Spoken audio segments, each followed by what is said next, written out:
ನಮಸ್ಕಾರ. ನಾವಿವತ್ತು ಮೀಟ್ ಮಾಡ್ತಾ ಇದೀವಿ ಬಾಳೆ ಸಾಹೇಬ್ ಬಿ ಪಾಟೀಲ್ ಅಂತ ಹಾರ್ಟಿಕಲ್ಚರಿಸ್ಟ್.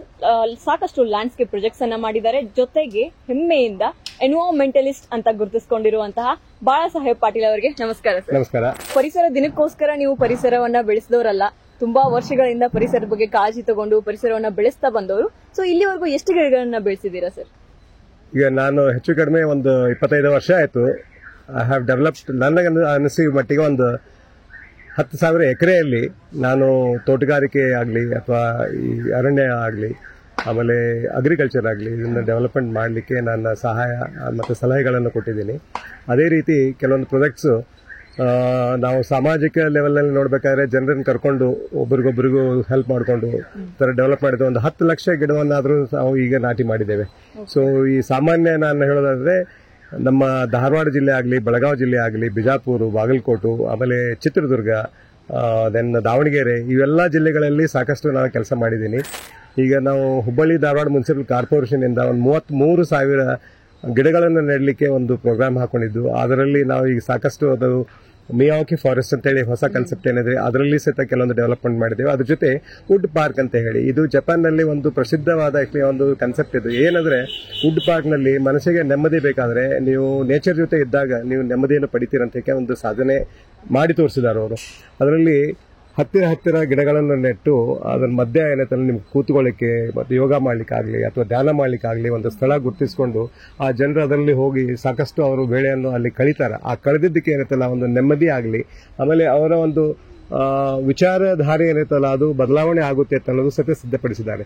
ಈ ರೀತಿ ನಾವು ಸಾಕಷ್ಟು ಜನರಿಗೆ ನಾವು ನೋಡ್ಕೋತೇವೆ. ಒಳ್ಳೆ ಹಿರಿಯರು ಏನಿರ್ತಾರಲ್ಲ ಅವರಿಗೆ ಅದ್ರ ಬಗ್ಗೆ ಬಹಳ ತಿಳುವಳಿಕೆ ಇದೆ. ಒಂದು ಏಜ್ನಲ್ಲಿ ನಾವೇನು ಮಾಡ್ತೇವೆ, ಒಂದು ಯಾವುದೋ ತೀವ್ರಗತಿಯಲ್ಲಿ ಹೋಗ್ತಿರ್ತೇವೆ. ಆ ತೀವ್ರಗತಿ ಹೋಗ್ಬೇಕಾದ್ರೆ ಮುಟ್ಟಬೇಕಾದ್ರೆ ಸಾಕಷ್ಟು ನಾವು ಮೆಟೀರಿಯಲಿಸ್ಟಿಕ್ ಥಿಂಗ್ಸ್ ನಾವು ಅಪ್ರೋಚ್ ಮಾಡ್ತಿರ್ತೇವೆ. ಅದನ್ನು ನಾವು ಎಷ್ಟು ಮಾಡ್ಬೇಕು ಅಷ್ಟೇ ಮಾಡಬೇಕು. ಯಾಕಂದ್ರೆ ಎಷ್ಟು ಮೆಟೀರಿಯಲ್ ನಾವು ಪ್ರೊಡಕ್ಷನ್ ಮಾಡ್ತೇವೋ ಅಷ್ಟು ನಾವು ವಾತಾವರಣದಲ್ಲಿ ಕಲುಷಣೆ ಮಾಡ್ತಿರ್ತೇವೆ. ಸೊ ಆ ಕಾರಣಕ್ಕಾಗಿ ನಾವು ಎಷ್ಟು ಸಾಧ್ಯತೆ ಅಷ್ಟು ಮೆಟೀರಿಯಲಿಸ್ಟಿಕ್ ಇದು ಕಡಿಮೆ ಮಾಡಿಕೊಂಡು ನಮಗೆ ಬೇಕಾಗಿದ್ದು ಏನಿದೆ ಆಹಾರ ಪದ್ಧತಿ ಆಗಲಿ, ಇದು ಮತ್ತೆ ಆಹಾರ ಸೇವನೆ ಮಾಡೋದಾಗ್ಲಿ, ಇವನ್ನೆಲ್ಲಾನು ನಾವು ಆರ್ಗ್ಯಾನಿಕ್ ಅಂದರೆ ಸಾವಯವದಲ್ಲಿ ಬೆಳೆದಿದ್ದು ಅದನ್ನು ಮಾಡಬೇಕು ಅಂತ ಹೇಳಿಕೆಂದ್ರೆ ನಮ್ಮ ಒಂದು ಸಲಹೆ ಇದಲ್ಲ, ಇದು ಸಾಕಷ್ಟು ರೈತರಿಗೆ ನಾವು ಮುಟ್ಟಿಸಿರ್ತೇವೆ. ಅದೇ ರೀತಿ ಜನರಿಗೂ ಹೇಳೋದು ಅದೇನೆ.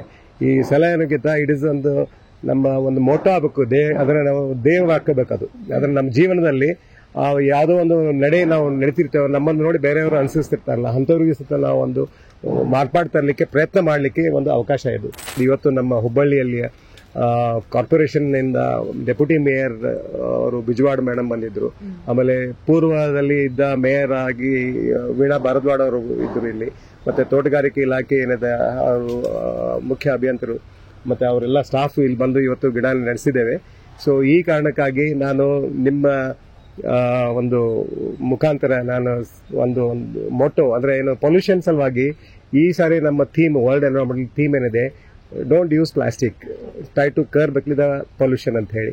ಸೊ ಈ ಥೀಮ್ ಅನ್ನು ನಾನು ನಮಗೆ ಕೊಟ್ಟು ಎಷ್ಟು ಸಾಧ್ಯ ಐತೆ ಅಷ್ಟು ನಾವು ಪ್ಲಾಸ್ಟಿಕ್ ಬಳಕೆಯನ್ನು ಕಡಿಮೆ ಮಾಡಬೇಕಂತ ನನ್ನ ವಿನಂತಿ.